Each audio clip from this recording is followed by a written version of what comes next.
The key thing to capture is how the factory floor blends right into the launch pad. Got it. I'll focus on the integration.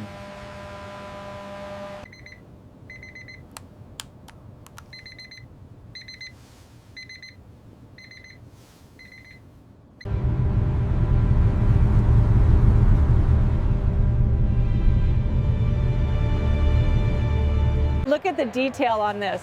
The students are going to love hearing about this.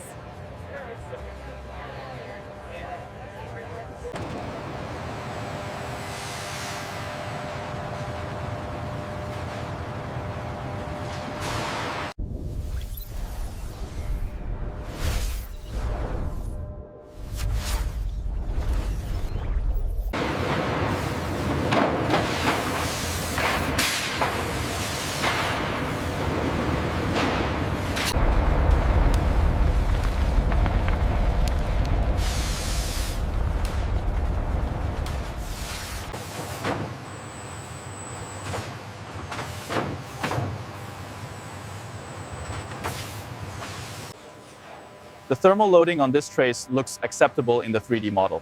Agreed. Let's proceed to the vibration test.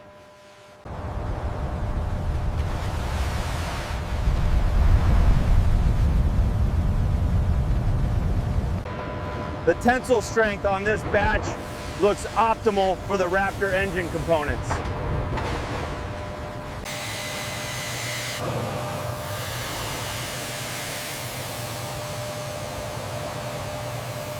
The core of our design philosophy is rapid iteration. We build, we fly, we learn, and then we quickly integrate those lessons into the next version.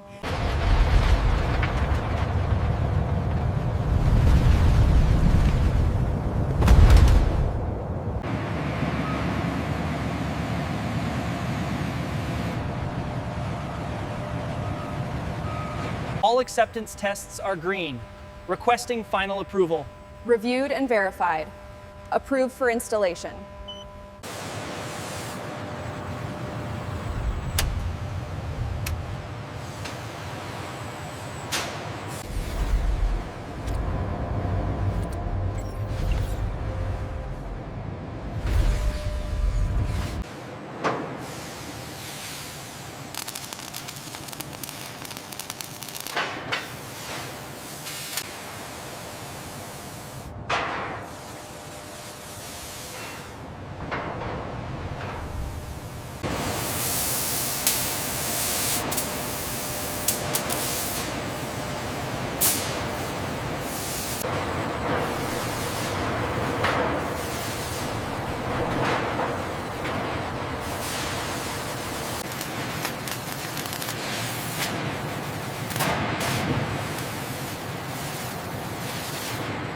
The defect at joint 4B is clearly visible in the scans. Agreed.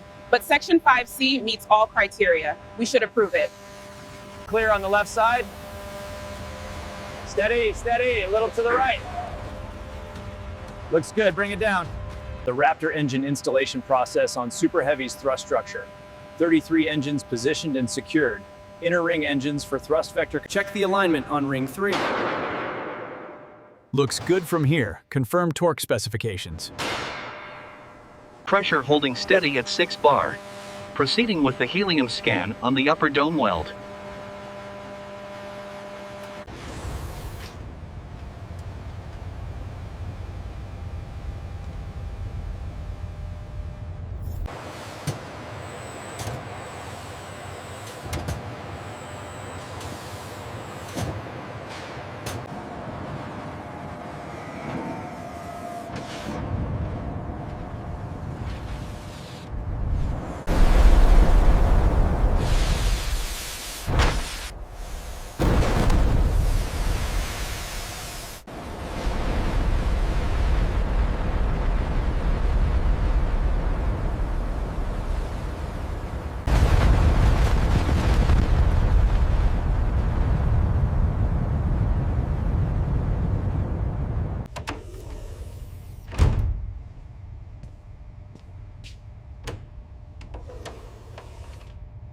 Okay, this confirms the non-disclosure for the manufacturing processes and vehicle specifics. Please sign right here.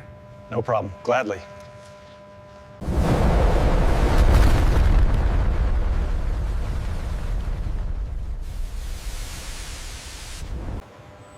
The thermal tiles here show significant ablation near the leading edge. Yes, the scan data confirms the heat load exceeded predictions.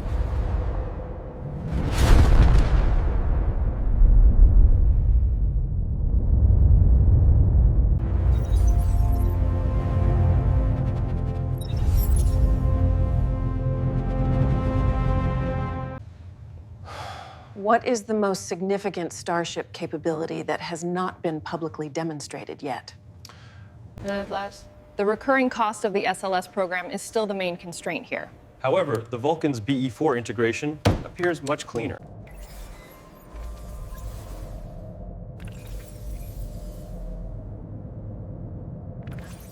If we hit these Q2 numbers, 7 and 10, then Q3 looks manageable at 4 and 6. Agreed. The limiting factor is still the nozzle assembly.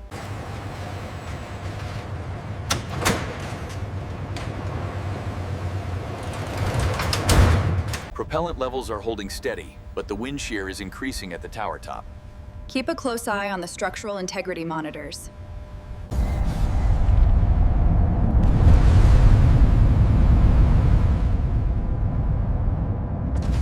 As you can see, the booster uses about 60% of the energy on ascent. Then Starship re-enters, and the final landing burn takes about 10%.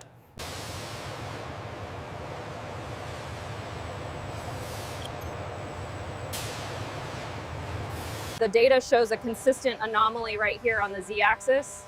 That aligns with the arc voltage fluctuations. It's definitely systematic. So the pressure spike was the root cause of the Raptor 2 issue. The variation normalized after the material change. The improvement trajectory. The heating rate spiked significantly right at the boundary layer transition. And the structural response confirms the stress concentration, but Maintaining target coordinates. Adjusting for atmospheric drag. Grid fins secured. Mechazilla stable.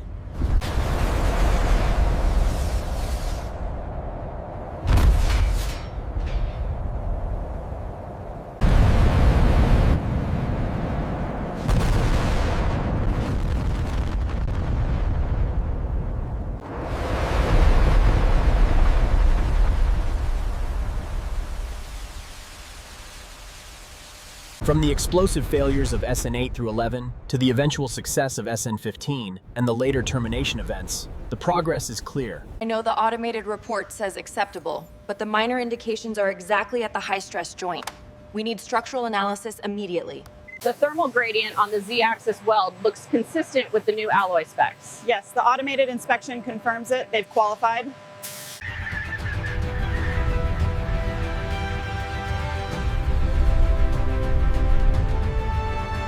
Keep your travel speed consistent right through that joint. Okay, slowing down now. Should I adjust the voltage?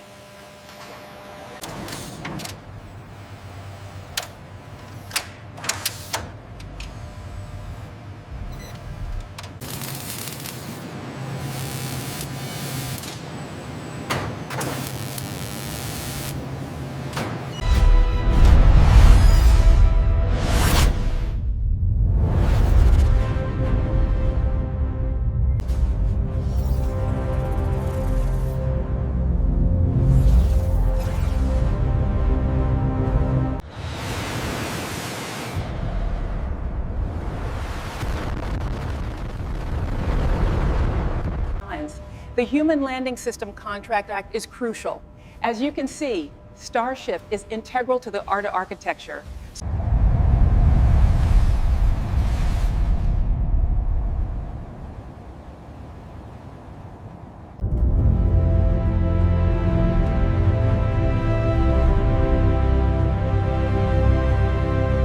This community, once overlooked, is now central to the future of space. And you are the engineers who will take us to Mars.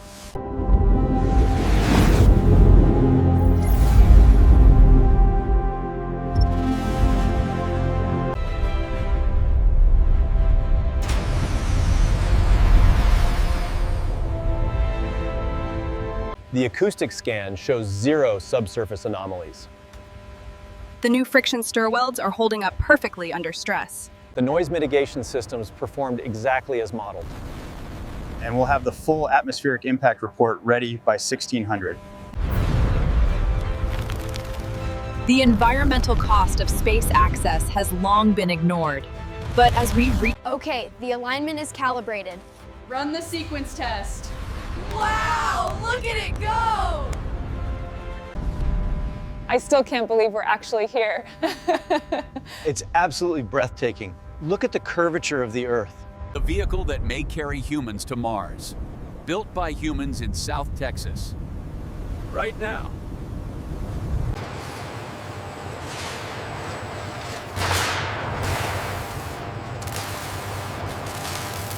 The stress data on this weld looks off. See this reading? Yeah, I see it. Recheck the parameters before the lift.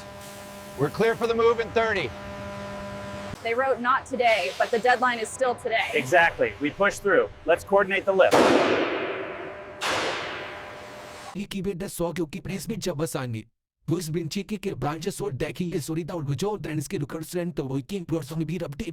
Are you the one who builds rockets? Yes. Are rockets hard to build? The thermal readings on section 4 are still fluctuating outside tolerance. The stress analysis shows that's expected.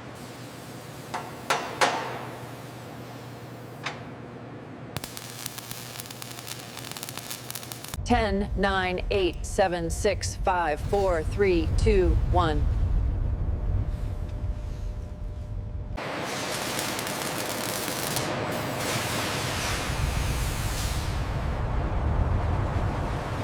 Tower clear, looking good. Yeah, awesome work, everyone.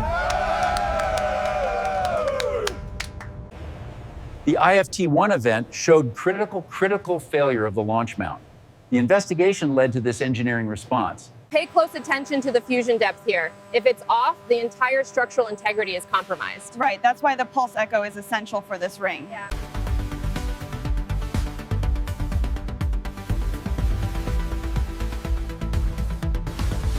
We did it! Oh my God, we did it! Yes! Let's go!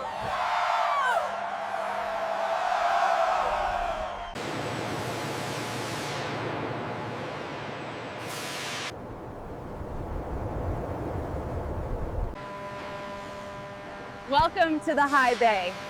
This is where we are building the future of interplanetary travel. Quick flashes, a completely different kind of facility. Ancient process, modern execution. A product made by humans. Footage not shown in this episode, Some. The next generation design area, the complete flight test failure analysis facility, the two